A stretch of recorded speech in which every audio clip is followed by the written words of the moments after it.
Hola, estamos con Antón Costas. Antón es catedrático de Economía Aplicada y presidente de la Fundación Círculo de Economía. Antón, un placer estar contigo aquí. Es por mi parte un De placer nuevo un año más y en un honor. Foro de Foros, un honor para nosotros contar contigo. Tú has moderado un debate muy interesante que habla de los entusiasmos y los desencantos de la digitalización. ¿Qué crees que nos ha entusiasmado y que luego nos ha desencantado?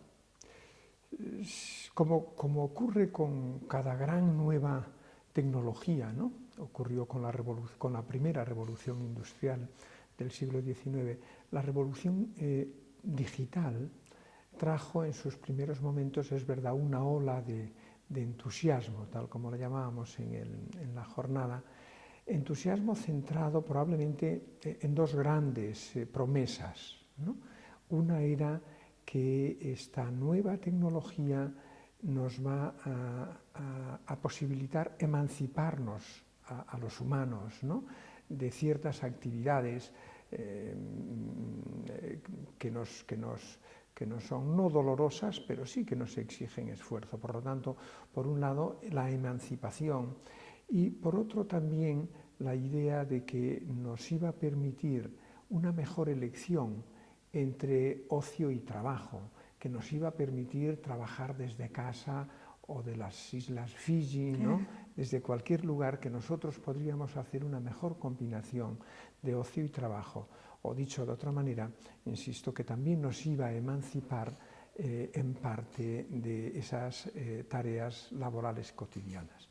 Y en segundo lugar, yo creo que la segunda promesa era que iba a permitir una mejor democracia, es decir, una mejor capacidad de la democracia para trasladar las preferencias del conjunto de la población a las políticas, en la medida en que la digitalización permitía nuevas formas de participación política, ¿no?, que mejorarían la democracia. Había otras promesas, pero yo creo que estas dos eran las dos grandes. Con esto que has dicho, además se hablaba de que se democratizaba la información. Claro, sí. Y el acceso a y que tú ibas a tener más capacidad para poder determinar tanto el curso de tu vida como el curso también de la sociedad en la que tú estabas inmerso, ¿no? Y y son dos grandes promesas muy bonitas que hemos ido viendo a lo largo del paso del tiempo, que aquellos instrumentos que le llamábamos plataformas, ¿no?, digitales, que las veíamos además como mecanismos de economía colaborativa, ¿no?, esa palabra tan bonita, esas plataformas se han ido transformando en enormes monopolios que dejan, no que no tienen nada que envidiar a los viejos monopolios de la primera revolución industrial, sino es que los dejan atrás, ¿no?, grandes monopolios que no solo traen que reparten mal las mejoras de productividad y los grandes beneficios. De hecho, es que no los reparten casi. Que no los reparten, por eso decía. Pero no solo eso, sino que manipulan además nuestras vidas, manipulan además nuestras preferencias, ¿no? Manipulan o más bien penetran en nuestra vida privada de una manera invasiva, que hace unos años no lo podíamos imaginar, ¿no? Esto por un lado. Y en segundo lugar, que esa promesa de una mejor democracia da la impresión de que vamos en sentido contrario a la promesa, es decir, que nuestras democracias se ven ahora atacadas, ¿no?, a través de estos nuevos instrumentos digitales, se ven atacadas por eso que llamamos algoritmos, que son unos gusanitos matemáticos, unos gusanitos que, manejando gran cantidad de datos sobre nosotros mismos, no nos favorecen, sino que al contrario, ¿no?, nos agreden. Bueno, esto es esa idea que está detrás del título de la jornada, entusiasmos, y cómo esos entusiasmos que de alguna manera traían una nueva utopía, ¿no?, de emancipación y progreso social, político y moral, esa utopía de pronto se nos está transformando en una distopía, ¿no? En algo que nos destroza las vidas privadas, la vida privada, la vida, perdón, social, la vida política y también probablemente las dimensiones morales más importantes que ordenaban hasta ahora nuestras vidas. Este era un poco el...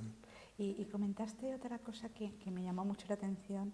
Hablaste del dilema entre eficiencia y equidad. La tecnología está, digamos, subiendo la parte de la eficiencia, pero por lo que dices parece que la de la equidad está un poquito a la baja. Ahí hice un símil con ese dilema que en economía se estudiaba y aún se estudia con ese dilema entre eficiencia, puesto en el eje vertical, y equidad, ¿no?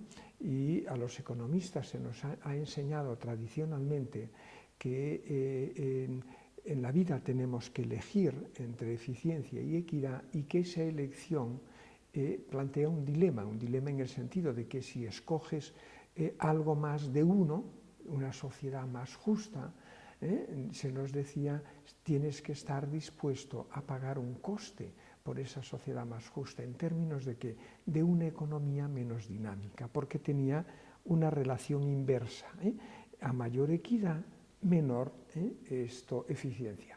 Este dilema en economía, que realmente era un dilema tremendo, porque en la vida hasta privada, pero en la vida política, eso significaba que si querías votar por programas o políticas que redistribuyesen mejor la renta y la riqueza para crear una sociedad más justa, te planteaba el dilema de sí, pero entonces tienes que aceptar que tu economía va a crecer menos y por lo tanto, en el largo plazo, ese menor crecimiento se te volverá contra tu objetivo de mayor justicia. Y Dios mío, qué dilema, ¿no? Sí, pero por otro lado también decías que una pero sociedad... ese dilema ahora ya no claro, es. porque ahora una sociedad más justa es una sociedad Exacto, más sostenible, o da lugar a una economía más sostenible. No, eso es lo que he dicho, que de hecho en economía hay una nueva epifanía, una revelación, pero que aún no ha cruzado las fronteras del análisis económico para llegar al debate público y al debate político. Y dice, ¿en qué consiste esa nueva epifanía? Que con los mejores datos que tenemos, aquí la digitalización es una ventaja, con los mejores datos que tenemos, tanto históricos como por países, sabemos desde hace unos 7 años, 8 años, con los estudios que han salido del Fondo Monetario Internacional, que la relación entre eficiencia y equidad no es de signo negativo, claro, como creíamos hasta ahora, sino que es de signo positivo.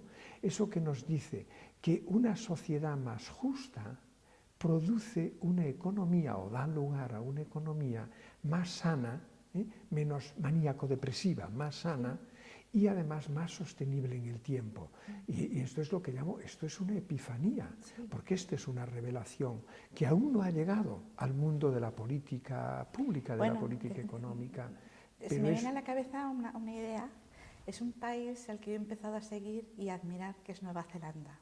Nueva Zelanda tiene una mujer primera ministra, que además se ha quedado embarazada y ha tenido un niño siendo primera ministra, y ha establecido que a partir de este año los presupuestos del Estado no van a basarse solamente en números, sino en satisfacer a la población y en conseguir los objetivos de bienestar, del estado del bienestar que se van a proponer, y va a hacer responsables de que se cumplan esos objetivos a todos los ministros. Quiere decir que no va a basar su Producto Interior Bruto y sus presupuestos del Estado solo en números, sino en la felicidad de los neozelandeses.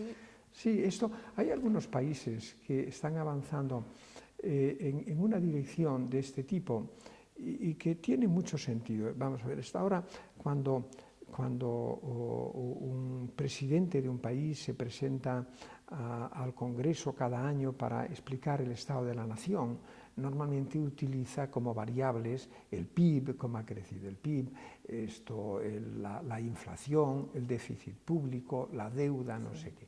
La idea ahora, y Francia ya ha introducido esta obligación es que el gobierno tiene que también, el presidente del gobierno, en este caso en Francia, tiene cada año que presentarse en la Asamblea Nacional Francesa para explicar el estado de la desigualdad en Francia. Bueno, desigualdad y felicidad, por lo tanto, yo creo que sí que tenemos que sofisticar más, si me acojo un poco a lo que decías, los presupuestos de la nación y presentar también un presupuesto de cuán felices son o infelices son los ciudadanos, ¿no?